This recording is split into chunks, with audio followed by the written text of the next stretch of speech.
नमस्कार, SBT news में आपका स्वागत है और पेश है इस वक्त राजस्थान की बड़ी खबरें।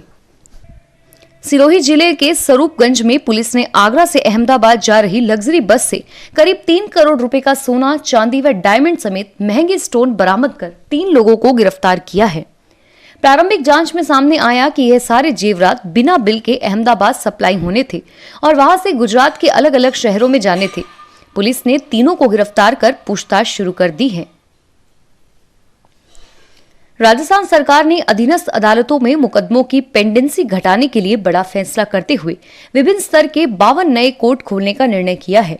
इनमें अकेले जयपुर में 29 कोर्ट खोले जाने का निर्णय किया गया है। विधि एवं विधिक विभाग के प्रमुख सचिव विनोद कुमार भारवानी ने नए कोर्ट खोले जाने की अधिसूचना जारी की है।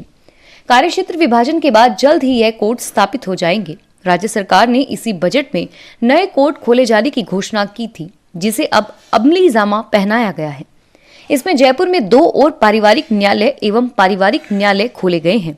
इनका क्षेत्राधिकार राजस्थान हाईकोर्ट की ओर से निर्धारित किया जाएगा।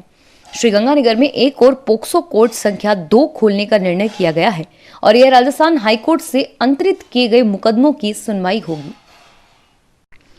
राजस्थान महानिदेशक पुलिस एमएल लाठर ने 6 से 8 नवंबर तक होने वाली पुलिस कांस्टेबल भर्ती 2019 की लिखित परीक्षा में नकल एवं अवांछित गतिविधि को रोकने के लिए 27 बिंदुओं की गाइडलाइन जारी की है।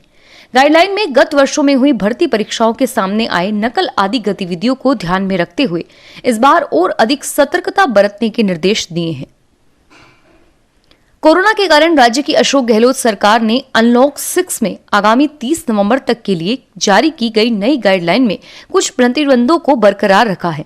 राज्य सरकार ने नवंबर में कंटेनमेंट जोन में किसी तरह की छूट न देने के साथ ही 16 नवंबर तक प्रदेश के सभी तरह के शैक्षणिक संस्थान विद्यार्थियों के लिए बंद रखने का फैसला लिया है।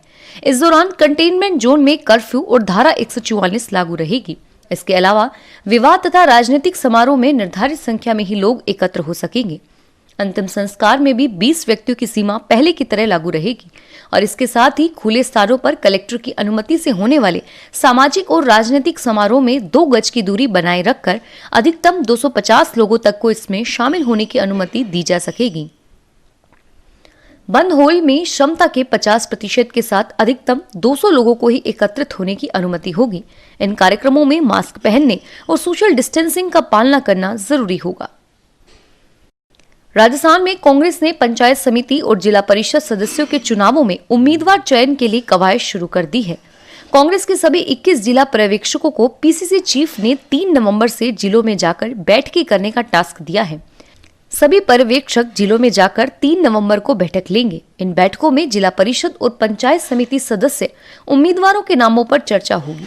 इन बैठकों में प्रभारी मंत्री, पूर्व जिलाध्यक्ष, विधायक उम्मीदवार, सांसद उम्मीदवार और वरिष्ठ नेता मौजूद रहेंगे। पर्यवेक्षक जिलों में उम्मीदवारों से बायोडाटा लेंगे। पर्यवेक्षक जिलों के दौरों में आए नामों का पैनल बनाकर 5 नवंबर को प्रदेश कांग्रेस को रिपोर्ट करेंगे। पाक महिला एजेंट द्वारा भारतीय सेना के जवान और अन्य लोगों को हनी ट्रैप में फंसाने के कई मामले सामने आ चुके हैं। 2 वर्ष पहले जैसलमेर में सेना के जवान सोमवीर सिंह भी सोशल मीडिया के जरिए पाक एजेंट अनिका चोपड़ा नाम की युवती के चंगुल में फंस गया था। अनिका ने सोशल मीडिया पर जवान को इस कदर जाल में फंसा लिया था कि जवान ने भारतीय सेना से संबंधित कई सूचनाएं उसको उपलब्ध करवाई। राजस्थान इंटेलिजेंस ने जासूसी के मामले में सोमवीर को गिरफ्तार किया। विशेष बात यह है कि पाक आईएएस के लिए हनी ट्रैप का जाल बिछाने वाली महिला एजेंट भारतीय मोबाइल सिम का उपयोग करती है। उदयपुर में खाद्य सुरक्षा अधिकारी के दल ने रविवार को बीकानेर से आया 1 क्विंटल मावा सीज किया। मावा अलग अलग बक्सों में टेकरी में प्रेम मावा भंडार पर पहुंचा था। प्रतिष्ठान मालिक ने इसका बिल भी बताया, लेकिन मावे की गुणवत्ता जांचने के लिए इसे सीज किया गया और सही होने पर इसे लौटा दिया जाएगा। अधिकारी अनिल भारद्वाज ने बताया कि बीकानेर मिष्ठान भंडार से कलाकंद व प्रेम मावा भंडार से मीठे व फीके मावे का नमूना लिया गया। इस दिवाली राजस्थान में पटाखे नहीं बिकेंगे। स्कूल भी 16 नवंबर तक बंद रहेंगे। राज्य सरकार का कहना है कि पटाखों के धुएं से कोरोना संक्रमितों व आम लोगों के स्वास्थ्य की रक्षा को ध्यान में रखते हुए यह फैसला लिया गया है। सीएम अशोक गहलोत ने पटाखों के विक्रय के अस्थायी लाइसेंस पर भी रोक लगाने के निर्देश दिए। उन्होंने कहा कि शादी एवं अन्य समारोह में भी आतिशबाजी रोकी जाए। उन्होंने बिना फिटनेस के धुआं उगलने वाले वाहनों पर भी सख्त कार्रवाई के निर्देश दिए हैं। गहलोत रविवार शाम को मुख्यमंत्री निवास पर प्रदेश में कोविड-19 संक्रमण की स्थिति, नो मास्क नो एंट्री, शुद्ध के लिए युद्ध अभियान की समीक्षा कर रही हैं। भरतपुर के बयाना में कानून व्यवस्था और रेलवे संपत्ति की सुरक्षा के लिए जिला प्रशासन की तैयारियां धरी रह गई। जिला प्रशासन ने स्टेशन और पटरियों की सुरक्षा के लिए जीआरपी एवं आरपीएफ के करीब 400 जवान तैनात करने के साथ ही बड़ी मात्रा में पुलिस फोर्स और प्रशासनिक अफसरों का अमला तैनात किया था।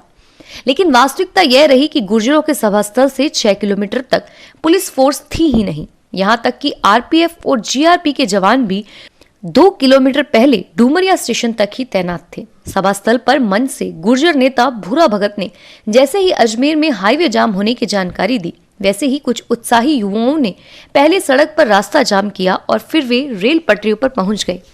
इस दौरान कुछ युवाओं ने शूटिंग क्लिप निकालकर पटरियों को नुकसान पहुंचाने का प्रयास किया, लेकिन समाज के लोगों के कहने पर वे मान गए।